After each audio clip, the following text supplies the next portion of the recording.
지난 시간에 나누었던 내용 중에 하나가 생존을 위한 바쁨이 아니라 사명을 위한 바쁨이 돼야 되고, 또 속도보다 방향이 주님께로 향해야 된다.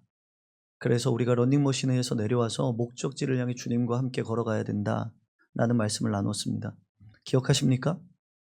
기억하시죠? 그렇다고 한다면 지난주와 맥락을 같이 하는 말씀 속에서 우리의 진짜 목적지는 어디인가? 여러분들 이 땅에 신앙생활 지금 잘하고 계시는데 여러분들의 진짜 목적이 무엇입니까? 물론 우리가 최종 목적지는 저 하늘, 하나님의 보좌 우편이겠죠. 하늘 소망을 가지고 살아갑니다. 그렇다고 한다면 그 소망과 더불어 우리의 목적지, 우리가 나아가야 될 방향이 무엇인가? 그럼 각자에게 한번 반문해 보십시오. 나는 한 주간 어디를 향해 달렸는가? 내 목적과 내 목적, 내 계획, 내 물질, 내 소유, 나의 명예, 내 힘을 위해 분주하게 달렸는가? 아니면 정말로 주님이 원하시는 길을 찾으려고 기도하며 끊임없이 내 자신을 바로 세우려고 애썼는가? 어떠세요, 여러분? 여러분 교회 밖의 삶의 모습이 여러분 어떻습니까? 오늘 말씀에서 주님은 이렇게 말씀하십니다. 러닝머신에서 내려와 나와 함께 방향을 바꿔서 나아가는데 그 목적지는 어디다? 복음이다. 그 목적지는 영혼을 살리는 일이어야 한다 라고 말씀하고 있는 겁니다. 두 가지 이야기를 좀 들려드리겠습니다. 아시는 분들도 계실 텐데 미국에 이제 테드라는 다큐멘터리 프로그램 또는 강연 프로그램이 있어요. 테드 유명합니다. 한번 기회가 되면 들어보시면 좋은 강연들이 많이 있어요. 그 중에 이제 한 강연이 어떤 내용이냐면 제목이 이런 겁니다. 왜 그 사람은 거기에 있었나? 왜 그 사람은 그 곁에 남아 있었나? 라는 제목으로 이제 다큐멘터리가 나왔어요. 이야기를 보니까 그게 뭐냐면 폴 파머라는 의사가 있었습니다. 이 폴 파머라는 사람은 21세기의 슈바이처로 불리는 사람입니다. 생각해 보세요. 21세기의 슈바이처로 불리울 정도라면 그의 명예와 지위 대단했겠죠. 그는 미국 하버드대 의대를 졸업하고 아주 안정적인 교수직과 의사직을 감당하던 사람이었어요. 그런데 어느 날 돌연 사직서를 내고 IT라는 가난한 산골 마을로 들어가서 IT라는 나라의 시골 산골 마을로 들어가서 살게 됩니다. 그때 주변 사람들이 다 묻는 거예요. 도대체 너 왜 거기에 가냐? 무엇 때문에 가냐? 여기서도 얼마든지 도울 수 있는데. 거기는 제대로 된 병원, 약, 물도 없었습니다. 그런 곳에 굳이 왜 네가 들어가야 되냐? 라고 이야기할 때 이 파머가 이렇게 말합니다. 그들이 거기 있기 때문에. IT 가난한 환자들은 치료비를 낼 수 없었고 약을 중간에 끊는 경우도 많았습니다.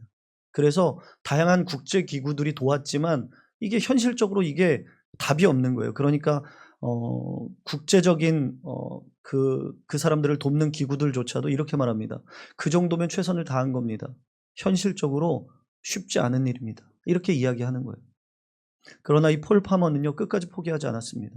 환자들에게 약을 끝까지 먹을 수 있도록 집까지 찾아다니며 약을 제공했고, 배가 고파서 약을 못 먹는 사람들이 있다면 배를 먼저 채운 다음에 줄인 배를 채워주고 약을 채워줬습니다. 그 결과 2022년 뉴스 기사에 가난해서 치료가 안 된다라고 여겼던 결핵과 예비할 수 없는, 방어할 수 없는 에이즈 환자들의 완치율이 선진국 수준에 이르렀다라는 기사가 나왔습니다. 여러분, 옛날 얘기가 아니에요. 최근의 이야기죠. 놀라운 점은 그가 환자들에게 예수 믿으세요라고 복음을 전한 적이 없다는 거예요. 그런데도 그 사람들은 이렇게 말합니다. 당신이 믿는 하나님이 어떤 분인지 내가 궁금하다. 여러분, 그거 아십니까? 이제 세상은 하나님을 믿는 사람들의 삶이, 모습이 어떤 모습인지 우리 자신조차 우리가 모르는 것, 우리가 아는 것보다 더 잘 알고 있다는 거예요. 예수 믿는 사람들이 어떻게 살아가야 하는지. 그래서 그의 삶을 통해 하나님을 보게 된 거죠. 그리고 또 다른 한 사람은 우리가 잘 아는 기독교 교수이며 작가인 헨리 나우엔의 이야기입니다. 이것도 오래전 일이 아니에요. 이 헨리 나우엔이라는 작가는 세계적인 신학자이면서 교수이고 작가입니다. 하버드와 예일대 교수로 있었고 작가로도 다양한 책들을 정말 많이 썼죠. 분명 명성과 학문적 커리어가 있는 사람입니다. 그냥 가만히 있어도 인세가 들어오고 누구나 다 칭송해주는 자리에 있었습니다. 그런데 그가 어느 날 돌연 갑자기 다 사직서를 내고 캐나다에 있는 지적 장애인들이 있는 라쉬 공동체라는 곳으로 들어갑니다. 10년 동안. 이 라쉬라는 단어는 프랑스어로 노아의 방주라는 의미라고 해요. 그러니까 세상에서 격리된 지적장애나 지체장애자들이 사는 그곳을 노아의 방주, 하나님이 함께 하시는 방주라고 본 거죠. 헨리 나우엔이라는 작가가 그곳에 갔을 때 그는 강의도 설교도 아닌 설거지와 목욕시키기, 그리고 밤중에 소리 지르며 깨는 장애인들을 돌보는 삶을 10년 동안 살았다 그래요. 이 헨리 나우엔이 처음에는 이렇게 고백했습니다. 나는 사람을 가르치러 온 줄 알았는데 여기에서 내가 아무것도 가르칠 수 없다는 것을 배웠습니다. 그리고서 10년이 지난 마지막 나오는 날 그는 또 이렇게 고백합니다. 사람은 설교보다 자신이 버려지지 않았다는 경험을 통해 하나님을 만나는 것을 보았습니다. 그러니까 무슨 말이에요? 폴 파머나 헨리 나우엔이나 결국 하나님의 복음을 들은 자들이 죽어가는 영혼 곁에 있어줄 때 그들의 삶을 통해 복음이 그들에게 흘려간다는 거죠. 여러분, 이 글을 듣는데 어떤 마음이 드십니까?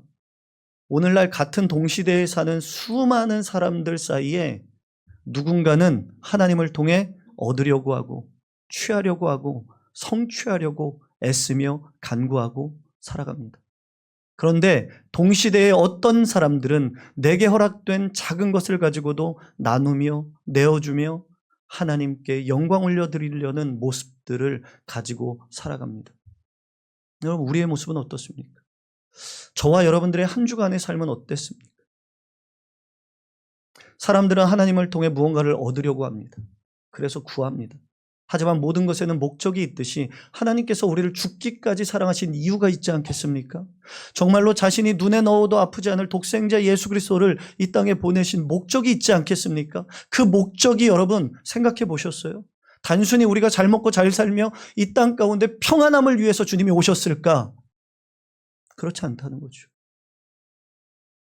무엇 때문에 오셨습니까? 이 땅에 주님이 오신 이유는 죽어가는 영혼을 구원하시기 위함인 줄로 믿습니다. 우리는 그걸 잊지 말아야 돼요. 그 목적, 주님의 이유를 잊지 말아야 돼요. 예수님 당시에도요, 많은 사람들이 하나님의 주님의 기적과 이적을 원했습니다. 병고침 받기를 원했어요. 하지만 예수님이 이 사람들에게 진정으로 주고자 했던 본질은 무엇이었는가? 영원한 생명이었다는 거예요. 그러면 여러분, 우리가 2026년을 살아갈 때에 올 한 해 여러분 어떻게 사시겠습니까? 어떤 고민과 기도를 하며 사시겠습니까? 우리 안에 먼저 주님이 이 땅에 오신 목적, 복음을 전하기 위함임을 마음에 품고 사는 저희들이 되기를 간절히 축복합니다.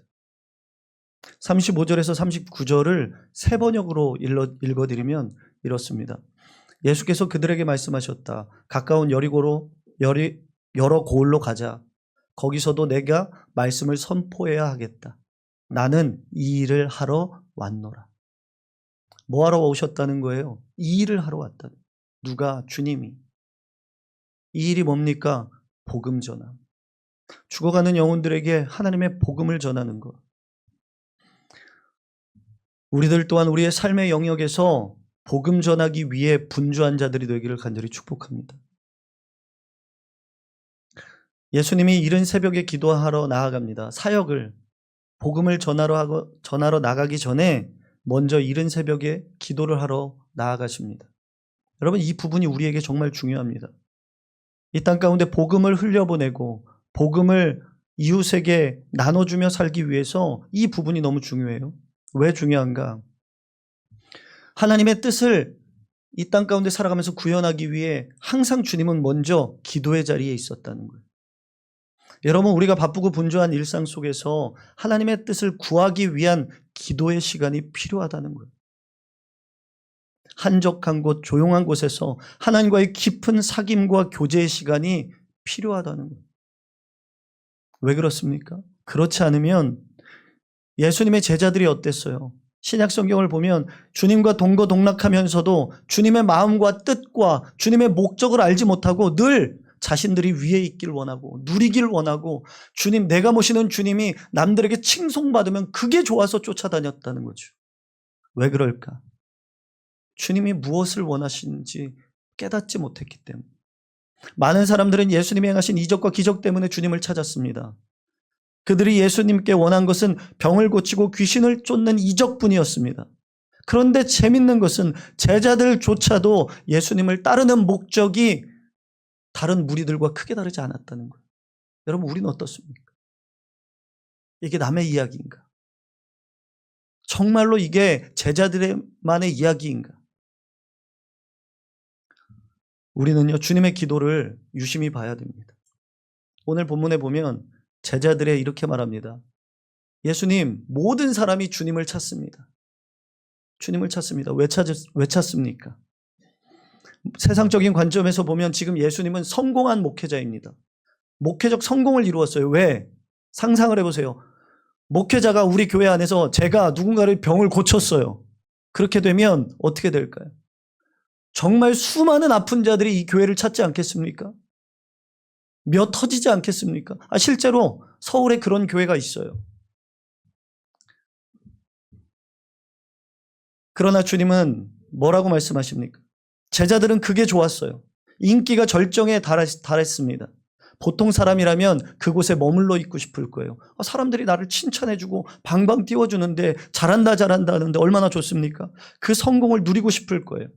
그러나 예수님은 그 성공의 자리에서 기도의 자리로 옮기시죠. 성공의 자리를 떠나 기도하는 곳으로 나아갑니다. 무슨 말인가? 예수님께서의 기도는 단순히 사역 가운데 힘을 달라는 기도이기도 했지만 더 나아가 눈앞의 환호와 칭찬과 그리고 세상으로부터의 하나님과의 사명을 분별하는 유혹들을 물리칠 수 있는 시간이었다는 거예요. 무엇을 위해? 복음을 위해.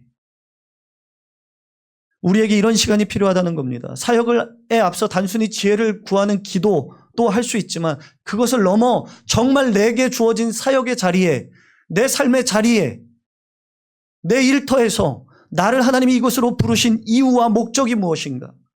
그곳에서 사람들이 나를 다 칭찬하고 잘한다고 하고 멋지다고 하고 정말로 내가 한마디 하면 다 따라올지라도 그것이 정말로 하나님이 원하시는 길인가 아닌가를 기도를 통해 내 자신을 자꾸만 분별하고 걸릴 수 있는 시간. 그 시간이 있어야지만 우리는 복음을 바라보고 복음을 전하며 살아갈 수 있는 줄로 믿습니다. 안 그러면 어떻게 됩니까? 여러분 겪어보셨잖아요. 세상에서 내가 하는 것마다 투자했는데 다 투자한 것마다 대박이 나요. 내 자녀는 승승장구합니다. 내가 하는 사업은 너무 남들보다 잘 나가요. 남들 다 힘들다는데 나만 정말로 잘 되고 장사도 잘 돼요. 그래서 막 돈이 저절로 모여요. 그럴 때 우리는 어떤 기도를 합니까? 대부분 더 달라고 기도해요.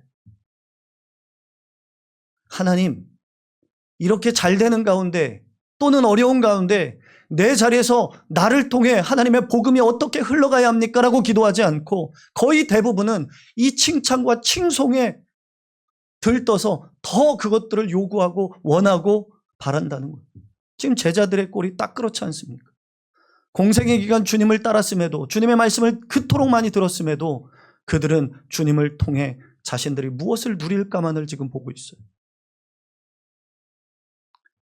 그렇게 성도 여러분, 우리가 정말 이 땅 가운데 정말 복음을 전하는 자로 살아가고 싶다면, 그리고 살아간다는 사명이 내 안에 있다면 한적한 곳, 조용한 곳에서 주님과의 깊은 교제의 시간이 필요한 줄로 믿습니다. 그것은 뭔가를 구하는 시간이 아니라 나의 초점을 하나님께로 다시 재조정하는 시간이 되어야 하는 겁니다. 많은 목회자들이 타락하는 것들을 우리가 많이 지켜보죠. 처음에 그렇지 않았는데 시간이 지날수록 변질되는 것을 봅니다. 여러분, 왜 그렇다고 생각합니까? 목회자뿐만 아니라 성도들도, 많은 기독교인 모두가 다 변질됩니다. 왜 그렇다고 생각합니까? 대부분은 하나님 앞에 이런 시간을 갖지 않기 때문에. 잘 되면 자꾸만 그 시간을 기도하는 데 쓰지 않고 외부로 나가는 데 써요. 그래서 변질되는 목회자들을 보면 나가서 있는 시간이 너무 많아요. 외부 직함이 너무 많아요. 나가가지고 일저일 하느라 기도할 시간이 없어요. 내가 할 일은 다 맡겨놓고 기도를 하지 않으니까, 하나님 앞에 내가 묻지 않으니까 나의 초점이 복음을 향하여 있지 않고 나의 명예와 나의 욕심과 나의 강구에로만 계속 방향이 꺾이게 되는 거예요. 그렇게 사랑하는 성도 여러분, 우리가 항상 언제나 주님 앞에 내가 어디를 향하고 있고 어디를 향해 나아가고 있는지를 하나님 앞에 기도로 물을 수 있는 저와 여러분들이 되기를 간절히 축복합니다. 예수님은 제자들에게 자신이 이 땅에 오신 목적을 분명히 말씀하는 거예요. 뭡니까? 마을에 가서 복음을 전하겠다.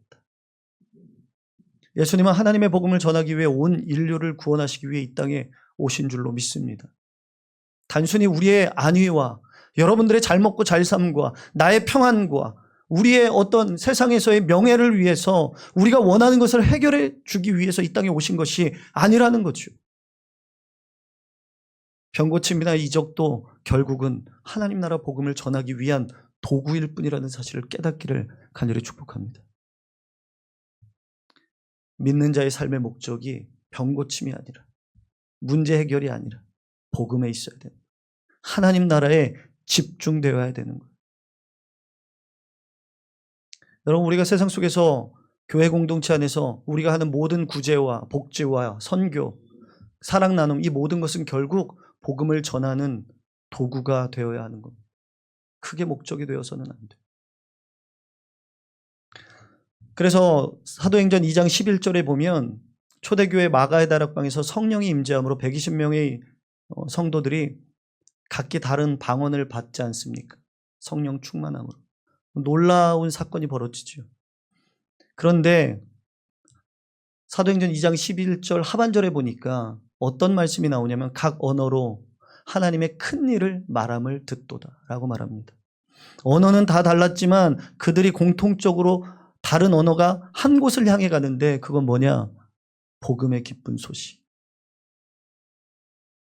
우리가 가진 은사와 재능과 달란트, 그 모든 것을 통해 여러분들의 사회적 지위와 삶의 자리와 여러분들이 소유한 그 모든 것을 통해 하나님은 여러분들의 입술과 삶을 통해 복음이 전해지기를 원하시는 줄로 믿습니다. 그리고 우리는 그저 그거에 쓰임받는 도구일 뿐이라는 것을 깨닫기를 바랍니다. 예수님이 이 땅에 오신 분명한 목적은 이 땅에 여러분들을 통해 복음이 흘러가기를 원합니다. 복음. 이 땅에 죽어가는 영혼을 나를 통해 살리시기 위함이라는 사실. 여러분, 어떤 형편에 계십니까? 어떤 재능과 물질과 능력을 갖고 계십니까? 어떤 사회적 지위나 명예나 영향력을 여러분들 가지고 계십니까? 그 모든 것은 결국 그런 여러분들을 통해 하나님이 이 땅에 죽어가는 영혼들을 살리기 위함인 줄로 믿습니다. 우리 주단교회 성도님들은 잊지 않았으면 좋겠어요. 우리가 언제 하나님 앞에 부름받는지 모르지만 그 시간, 그 마지막까지 우리의 삶이 전체의 방향이 복음을 향하는, 그리고 그 복음을 흘려보내는 도구가 되기를 간절히 축복합니다. 그런데 예수님이 이 땅에 오신 또 다른 목적이 있습니다. 또 다른 목적 중에 하나는 불쌍한 영혼을 회복시키기 위해서입니다. 40절 읽어보겠습니다. 40절입니다. 시작.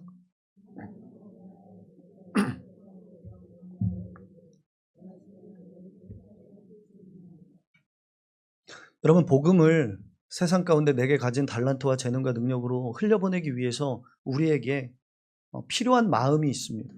필요한 마음. 그게 뭐냐면요, 내 이웃을 불쌍히 여기는 마음, 긍휼히 여기는 마음이 우리 안에 있어야 돼요.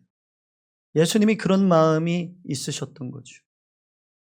40절에 한 나병 환자가 예수님께 고쳐달라고 나왔습니다. 그때 나병은요, 우리가 잘 아는 것처럼 정말로 고치기도 어렵고 회복도 어려운 병 아닙니까? 그래서 사람들이 근처도 안 가는 병입니다. 불치병이죠. 그러나 나병 환자들이 힘들게 나병 환자들을 더 힘들게 하는 건 뭐냐면 육체적인 질병보다도 사회적인 격리였습니다. 왜 그러면 그 당시에는 부정한 자들은 지금도 격리돼서 살지만 그 당시엔 더더욱 철저했는데 율법적으로 부정한 자들은 가족과 사랑하는 자녀들과 친구들로부터 완전 사회적 격리를 시켜버렸어요. 날 때까지. 그러니까 나병 환자들은 그 당시에 2번 죽는 거예요. 육체적으로도 죽지만 마음으로도 죽는 거예요. 그런 사람들에게 주님이 어떻게 하십니까? 41절. 세 번역으로 보니까 예수께서 그들을 불쌍히 여기시고 손을 내밀어 그에게 대시고 말씀하셨다. 깨끗하게 낫게 해주마. 여러분, 자신을 고쳐달라는 나병 환자에게 손을 내밀었습니다. 우리에게도 이런 마음이 있기를 간절히 바랍니다. 여러분, 우리가 복음을 전하지 못하는 가장 큰 걸림돌이 무엇입니까? 내 이웃들이 얄미워 보인다. 내 이웃들이 불쌍해 보이지를 않는다는 것. 내 이웃들이 복음 모른 채 죽어가고 살아가는데도 그들의 삶과 관계가 힘들다 보니까 그들에게 복음을 전할 마음이 없는 거예요. 그런데 주님은 뭐라고 말씀하십니까? 그들을 긍휼히 여겨라. 불쌍히 여겨라. 그러면서 어떻게 하셔요? 손을 대시죠. 손을 대시죠. 우리 마음에 그런 마음이 있기를 간절히 바랍니다. 주님의 마음이 우리 안에 있게 되기를 간절히 바랍니다. 영혼을 불쌍히 여기는 마음, 영혼을 안타깝게 여기는 마음, 그 마음이 나의 가진 것을 통하여 복음으로 향하는 통로와 도구가 될 줄로 믿습니다. 한 가지 좀 생각해 볼 의미가 있는 내용인데요. 예전에도 한번 제가 소개한 적이 있는데 우리는 망각의 은사가 있기 때문에 다시 한번 들어보십시오. 한번 생각하면서 따라오십시오. 미국의 프린스턴 대학교 심리학자들이 신학교 학생들을 대상으로 이제 성경에 나오는 선한 사마리아 이야기를 가지고 설교 한 편씩을 준비하도록 시켰습니다. 그런데 이제 먼저 신학생들에게 그 설교를 준비시키면서 이렇게 물었습니다. 당신은 왜 신학 공부를 하는 겁니까? 왜 목회자가 되었습니까? 자, 이 시간에 여러분들에게도 묻겠습니다. 속으로 대답하세요. 여러분들은 왜 기독교인이 되었습니까? 여러분들은 왜 이 힘겨운 예수의 제자된 길을 걷고 계십니까? 스스로에게 물어보세요. 솔직하고 정직하게. 그랬더니 대부분의 신학자들이 이렇게 이야기합니다. 영혼을 구원하기 위해, 다른 사람을 돕기 위해 저는 목회자가 되려고 합니다. 아마 여러분들도 그런 마음이 있으시겠죠. 그런 그들에게 각자 선한 사마리아의 본문을 가지고 설교 준비를 시킨 다음에 캠퍼스 입구에서 캠퍼스 끝에 있는 강의실, 어느 한 강의실에 가서 설교를 하라는 과제를 주었습니다. 그리고 심리학자들은 그 길목에 연극을 아주 잘하는 연극 배우 하나를 비치해놨어요. 이제 준비해놨어요. 그리고 앓는 소리를 내면서 아주 불쌍하고 힘겹게 누워있는 모습을 연출했습니다. 그러면 우리들도 그렇겠지만 여기까지 보면 여러분들 도우셔요? 안 도우셔요? 도와요. 그렇죠? 다 돕죠. 우리 주당교회 성도들은 100% 도울 줄로 믿습니다. 대답이 없어요? 아니십니까? 100% 도울 줄로 믿습니다. 그런데 이제 그렇게 도울 걸 알고 심리학자들이 어떤 변수를 두냐면 50%에게는 지금 자네 늦었어. 빨리 뛰어가야지 설교할 수 있어. 그리고 나머지 50%에게는 아직 시간이 넉넉해. 천천히 가도 충분히 갈 거야. 결과가 어떻게 됐을까요? 결과는 늦었으니 빨리 가라고 한 신학생들 중 10%만 중간에 이 아픈 사람을 돕기 위해 멈췄고, 어떤 사람은 너무 바빠서 뛰어가다가 그 사람을 밟을 뻔하기도 했대요. 그렇죠. 정신없이 뛰어가다 보면 그럴 때 있죠. 그런데 시간이 넉넉하다는 말을 들은 신학생들 중에 70%는 멈춰서서 남을 도왔습니다. 아픈 자들을 도왔어요. 그러면서 이제 심리학자들이 이런 결론을 내요. 아무리 남을 돕겠다고, 긍휼히 여기겠다고 의도를 가지고 신학을 공부하고 신앙생활을 해도, 목회자 후보생일지라고 해도, 아무리 선한 사마리아인 이야기로 설교를 준비할 정도로 성경을 잘 알고 있다고 해도 그것이 실제 삶으로 실천으로 연결되는 것은 참 쉽지 않은 일이다. 그러면서 뭐라고 이야기하냐면 그것의 차이는 시간적 여유가 있느냐 없느냐였다라고 대답을 해요. 여러분, 조급함은요, 우리 안에 사랑을, 동정심을 죽여버립니다. 아무리 선한 마음을 가지고 있어도 바쁘고 조급하면 마음이 무감각해져요. 성령님의 인도하심에 반응할 여유가 없어져요. 참 의미 있는 얘기죠. 우리는 이미 모든 것을 거의 대부분 알고 있고 들어서 깨달아 왔습니다. 그런데 왜 우리는 이렇게 삶으로 드러내지 못할까? 우리에게 필요한 것은 하나님의 마음을 점검하고 내 마음을 교정하며 주님의 뜻을 알아갈 수 있는 여유, 그 기도가 아닐까? 하나님의 마음을 가지지도 못했는데 어떻게 우리가 하나님의 사람으로 살아갈 수 있을까? 우리가 어떻게 주님의 뜻대로 이 땅 가운데 누군가를 긍휼히 여기며 불쌍히 여기며 그들에게 복음을 흘려보낼 수 있을까? 그럼에도 우리가 시간을 갖고 주님의 마음을 자꾸만 돌이키며 다시금 점검하며 내 이웃을 긍휼히 바라보려고 하는 이유는 그것을 통해 복음이 흘러가고 하나님이 영광 받으시기 때문입니다. 사랑하는 주단교회 성도 여러분, 여러분들은 이웃을 위해 얼마나 마음을 쓰고 그들을 불쌍히 여기며 그들을 긍휼히 여기십니까? 얼마나 그들의 영혼을 불쌍히 여기는 마음으로 그들을 품고 나를 통해 복음이 흘러가고 있습니까? 이제는 마음의 여유를 가지고 기도하며 주님이 이 땅에 오신 목적, 이웃을 긍휼히 여기며 그들을 통해 복음이 흘러가는 그 사명을 우리 함께 감당해내는 저와 여러분들이 되길 간절히 축복합니다. 바쁘다는 이유로 하나님의 이유와 목적을 자꾸만 외면하고 내팽겨치지 않고 내 이웃을 진짜 기꺼이 긍휼히 여길 수 있는. 그리고 여러분, 우리 주담교회 안에도 많은 인원이 아니지만 이곳에도 아직 하나님을 인격적으로 만나지 못하고 종교적 신앙생활을 하는 분들이 분명히 있습니다. 그런 분들의 연약함이 또 때로는 우리 안에 드러날 때가 있습니다.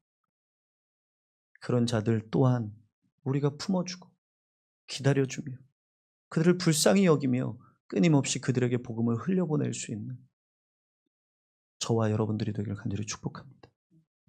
그리고 마지막으로요, 예수님이 이 땅에 오신 정말 가장 큰 목적은, 예수님께서 이 땅에 오신 목적은 하나님의 뜻을 이루기 위해 오셨다는, 하나님의 뜻. 그러기에 우리는 언제나 하나님의 그 뜻을 이루기 위해 하나님의 뜻을 놓쳐서는 안 돼요. 43절에서 45절 한번 읽어볼까요? 43절에서 45절 읽어보겠습니다. 시작.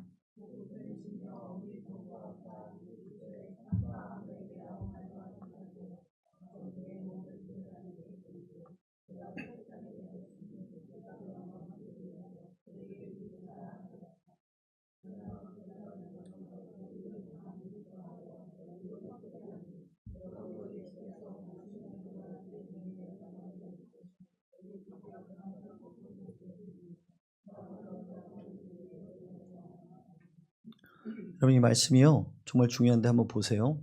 예수님이 고침받은 나병 환자한테 나병 환자를 고쳐주셨어요. 그리고 그 고침받은 나병 환자한테 뭐라고 이야기하냐면, 너 절대 말하지 마, 어디 가서도 말하지 마. 그런데 한 사람에게만 가서 이야기해. 누구예요? 제사장.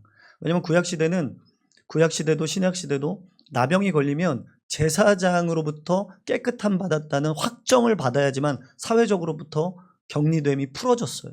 그러니까 오직 한 사람에게만 말하라는 거예요. 예수님이 가서 너는 꼭 기억해, 진짜 기억해, 네가 지금 병 고침 받은 거 다른 사람한테 말하지 말고 제사장한테만 가서 말해라. 그랬어요. 그랬는데 나병 환자는 어떻게 합니까? 자신이 병 고침 받은 기쁨을 이기지 못해서 너무 좋아서 45절, 그러나 그는 나가서 모든 일을 널리 알렸어요. 입으로 막 풀고 다녔어요. 하나님 은혜 받은 걸. 소위 뭐예요? 간증이지, 간증. 여러분, 간증이요 위험해요, 때로는. 왜냐면 간증은요 순수할 때도 있지만 시간이 더해질수록 보태지고 과장돼요. 그래서 결국 처음 간증은 하나님이 드러나는데 나중에 간증은 내가 드러나요. 그런 경우들이 너무 많아요. 그래서 간증은 참 조심해야 되는데, 이 친구는 어쨌든 자기가 받은 은혜를 막 퍼뜨렸어요. 그러므로 어떻게 돼요? 예수께서 드러나게 동네로 들어가지 못하게 되었대요. 결과적으로 사람들이 있는 동네로 주님이 복음을 전하러 들어가지 못하고 바깥 외딴 곳에 머물러 계셨대요. 사실 나병 환자들의 이런 예수님의 이적을 자랑하는 것은 예수님의 사역에 도움이 되지 못했다는 거예요. 왜 그렇습니까? 우리가 생각해 보면 도움이 더 될 것 같잖아요. 그렇죠? 만약에 저나 우리 장로님들이나 뭐 집사님들이 누가 하나 우리 교회에 소속된 분이 야, 기도했더니 병 고침 받았대. 그럼 우리 같으면 어떻게 할 것 같아요? 유튜브 찍어서 내보내야죠. 그러면 구름대처럼 막 사람들이 모이겠죠. 아니, 제가 그렇다는 게 아니라 우리가 그렇다는 게 아니라 예를 들어 보통 교회들이 그렇게 하잖아요. 자꾸만 막 교회의 이적과 이런 것들을 막 자랑하잖아요. 왜 그래요? 모이라고. 사람들 모이라고. 구름대처럼. 그런데 인간적인 마음은 그런 마음인데 주님은 그렇게 말씀하시지 않는 거예요. 참 희한하죠. 참 아이러니한 상황이죠. 병고침을 받은 환자의 넘치는 열정이 오히려 예수님의 사역을 방해하고 있다는 거예요. 여러분 이 부분을 유념하셔야 돼요. 물론 은혜를 받으면 우리가 자랑하고 싶어요. 해도 돼요. 그런데 뭘 기억해야 되냐. 내 감정의 표현이 아니라 주님의 명령이 내 안에 먼저 순종되어야 돼요. 그러니까 무슨 말인가? 아무리 뜨거운 열정이라도요, 그 안에 절제와 순종함이 없으면, 그런 브레이크가 없으면 어떻게 될까요? 결국 예수님이 가셔야 할 길을 내 의가 드러나면서 가로막을 수 있다는 거죠. 하나님 나라의 확장을 방해하는 요소가 될 수 있다는 거예요. 그런 과한 열정이. 이제 좀 더 쉽게 예를 들면, 내가 하나님의 은혜로 기도응답을 받고 큰 성공을 거뒀어요. 내가 이루는 걸 이뤘어요. 너무 감사한 일이죠. 그런데 문제는 여기서 이제 발생되는 거예요. 내 열정이 너무 과한 나머지 다른 사람에게 강요하기 시작하는 거예요. 내가 이렇게 기도했더니 응답되더라. 내가 이렇게 헌신하니까 하나님이 역사하시더라. 물질이 풀리고 자녀가 풀리고 다 잘 되더라. 그럼 옛날 목사님들은 어떻게 해요? 막 그런 간증들이 넘치면 반대로 그렇지 못한 성도 어떤 마음이 되냐면 그럼 나는 저만큼 헌신 안 하고 있나? 저만큼 예배 못 드리고 있나? 나한테 어떤 죄가 있나? 막 힘들어져요. 그런데 더 나아가서는 어떻게 됩니까? 그걸 통해서 그 이야기를 들은 성도가 나중에는 지쳐서 하나님을 떠나기까지 되는 거예요. 나처럼 똑같이 기도해봐. 그래야 응답받지. 이렇게 말하는 게 좀 위험한 거라는 거예요. 은혜는 누가 주셔요? 하나님이 주시는 선물이에요. 그래서요, 나처럼 똑같이 기도해봐. 그래야 응답받지. 이건요, 전도가 아니라, 복음 전함이 아니라, 혹 자는 이렇게 말해요. 영적인 폭력이 될 수 있다. 은혜는 하나님이 주시는 선물이지 내가 발견한 성공 방식이 아니라는 거예요. 그런데 어때요? 교회 안에서 그게 성공 방식인 양 이렇게 하면 이렇게 된다더라를 가지고 막 강요한단 말이에요. 그리고 그렇게 안 하니까 너 그런 거야 라고 한단 말이에요. 내가 경험한 방식만이 옳다고 강요할 때 상대방이 문이 닫히고 그 닫힌 마음에 복음이 절대로 흘러갈 수 없어요. 내가 오히려 막아버리는 거죠. 하나님의 사역을. 나의 간증이 누군가에게는 아픔이 되고 짐이 되고 예수님께로 가는 길을 만드는 벽이 될 수 있다는 거예요. 우리는 종종 착각해요. 뜨겁게 잡아 끌어당기고 밀어붙여야 복음이 전해진다고. 그런데 보십시오. 내가 받은 응답의 방식을 남에게 강요할 때 그것은 순종 없는 열심일 뿐입니다. 그 결과는 어떻게 해요? 오히려 상대방에게 부담만 느끼고 복음과 더 멀어지게 돼요. 근데 진짜 복음은 어떻게 확장됩니까?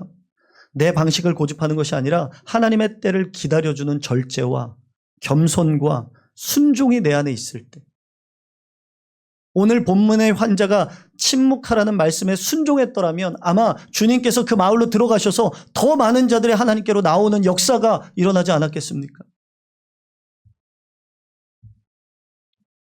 그래서 때로는 나의 뜨거운 입술을 닫고 삶으로 보여주는 절제와 순종과 겸손이 더 강력한 복음의 길을 열게 되는 줄로 믿습니다. 그러면 왜 예수님은 그토록 그 나병 환자가 병 고침 받은 걸 전하는 것을 극도로 경계하셨는가? 이유는요, 사람들이 눈에 보이는 이적에 취해서 정작 바라봐야 될 하나님 나라를 놓칠까 봐 염려했기 때문에. 여러분들 보세요. 여러분들이 전도했던 분들 어떻게 신앙생활하고 있습니까? 그분들이 주님 앞에 나왔을 때 정말로 내가 구원받은 존재이구나. 그래서 그것만으로 나는 족한 사람이구나. 그렇게 넉넉하게 믿음의 길을 걷고 있습니까? 아니면 여전히 하나님을 통해서 무엇을 얻을까? 무엇을 입을까? 안 주시면 슬퍼, 안 주시면 힘들어하며 그렇게 하나님과 공고한 길을 걷고 있습니까? 주님이 원하시는 건 기적과 이적이 아니에요. 여러분들이 바라보길 원하시는 것. 정말로 여러분들이 바라보길 원하시는 건 기적과 이적이라는 환호하는 간판 안에 가게 속에 들어가 진정한 복음을 듣기를 원하시는 줄로 믿습니다.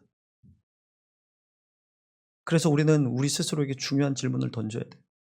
예수님이 그토록 지키고자 하셨던 하나님의 뜻이 무엇인가? 하나님이 우리에게 정말로 기억하고 정말로 그 뜻대로 살기를 원하셨던 그 뜻이 무엇인가? 그 하나님 나라의 가치가 도대체 얼마나 대단한 것인가를 깨달아야 돼요. 마태복음 13장 44절 이하에 보면 감추인 보화 이야기가 나옵니다. 거기에 보면 어떤 한 사람이 자신의 전 재산을 팔아서 밭을 사거나 진주를 사려고 모든 것을 내다 팔아요. 그 성경에서 하고 싶은 이야기는 무엇입니까? 하나님 나라의 축복은 무엇인가를, 그 영원한 생명을 얻기 위해 나의 모든 것을 희생할 만한 가치가 있는 것을 깨닫게 하기 위함인 거예요. 사랑하는 성도 여러분, 여러분들이 가진 영원한 생명이 이 땅의 그 모든 것보다도 가치가 있는 일임을 깨닫길 바랍니다. 그걸 깨달은 사람이 정말로 주님의 뜻을 이루어 드릴 수 있는 거예요. 생각해 보세요. 우리나라 선교 초기에 미국에서 얼마나 많은 선교사들이 왔습니까?